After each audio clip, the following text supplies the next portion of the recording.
सुबह का समय था। सूरज हल्का हल्का निकल रहा था। गांव की पगडंडियों पर मिट्टी की खुशबू फैली हुई थी।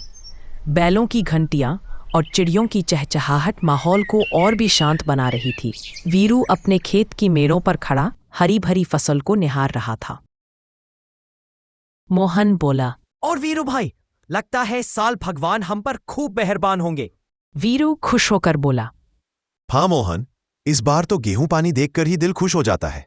अगर सब ठीक रहा ना तो मैं साहूकार का सारा कर्ज चुका दूंगा। दोनों किसान हंसते हैं, भविष्य के सपने देखते हैं और घर की ओर चल पड़ते हैं।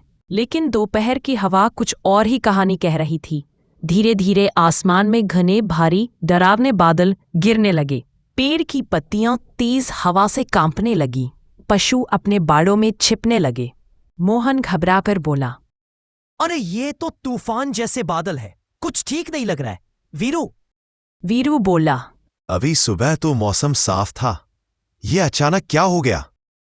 और तभी इतनी जोर की बिजली गिरी कि पूरा गांव कांप उठा। कुछ ही मिनटों में मूसलाधार बारिश शुरू हो गई। ऐसी बारिश जो रुकने का नाम ही नहीं लेती। बारिश एक दिन नहीं, 2 दिन नहीं, बल्कि लगातार 3 दिन होती रही। पानी खेतों से बहकर रास्तों पर आने लगा। हर घर में चिंता और डर साफ दिख रहा था। वीरू टूटकर बोला, हे भगवान, सारी मेहनत, सब सपने, सब बह गए। अब बच्चों का पेट कैसे भरूंगा? कर्ज कैसे चुकाऊंगा? एक बूढ़ा किसान किनारे बैठा सिर पकड़कर रो रहा था। हम तो लुट गए रे बेटा, अब बचेगा क्या? पूरा गांव जैसे एक ही रात में बर्बाद हो गया था। इतने दुख के समय में भी साहूकार गंगाराम अपनी अपड़ में आ पहुंचा। गंगाराम घमंड में बोला, वीरू, 2 दिन में कर्ज चुकाओ, नहीं तो समझ लो जमीन मेरी। गंगाराम जी, फसल बर्बाद हो गई, थोड़ा समय दे दीजिए। समय खत्म, 2 दिन का मौका दे रहा हूं। कर्ज नहीं चुका पाए तो समझ लो तुम सिर्फ खेत नहीं, अपनी इज्जत भी खो दोगे। साहूकार की आवाज वीरू के दिल को और चीर गई। वीरू ने देखा उसका फसल बर्बाद हो चुका था। घर लौटा। उसके कदम भारी, आंखें नम और चेहरा बिल्कुल बुझा हुआ था। उसकी पत्नी सुनीता चिंता में पूछती है, क्या हुआ वीरू?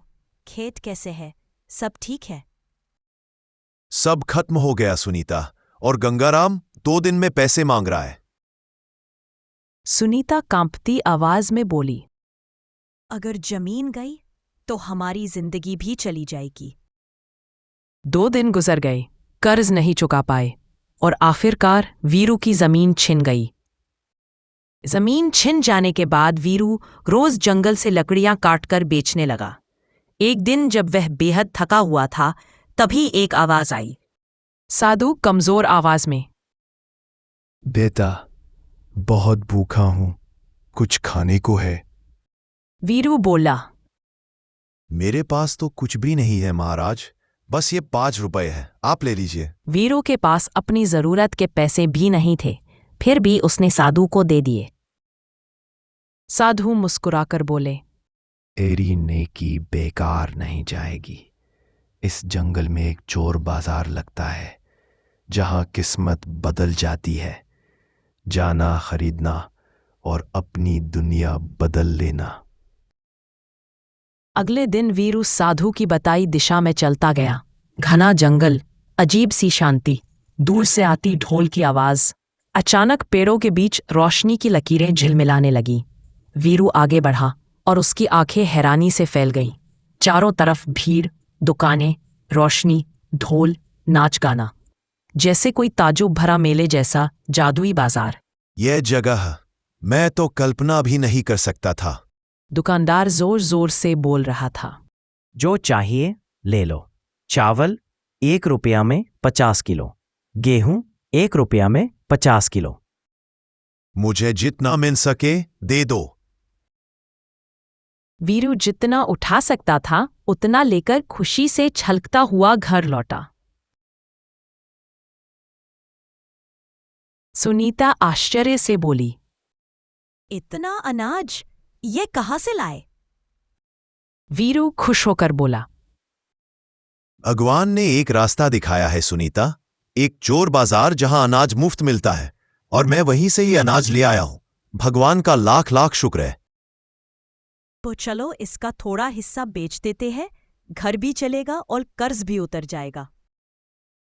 वीरू अनाज बेचकर पहली बार सही मायनों में खुशी महसूस करता है। अब रोज का सिलसिला शुरू हो गया। वीरू चोर बाजार जाता, सामान खरीदता, गांव में बेचता। धीरे धीरे नया घर बना, नया गाड़ी, दुकान खुली, लोग सम्मान देने लगे। गांव में उसका नाम होने लगा। कभी कर्ज में दबा किसान अब खुशहाली में जी रहा था।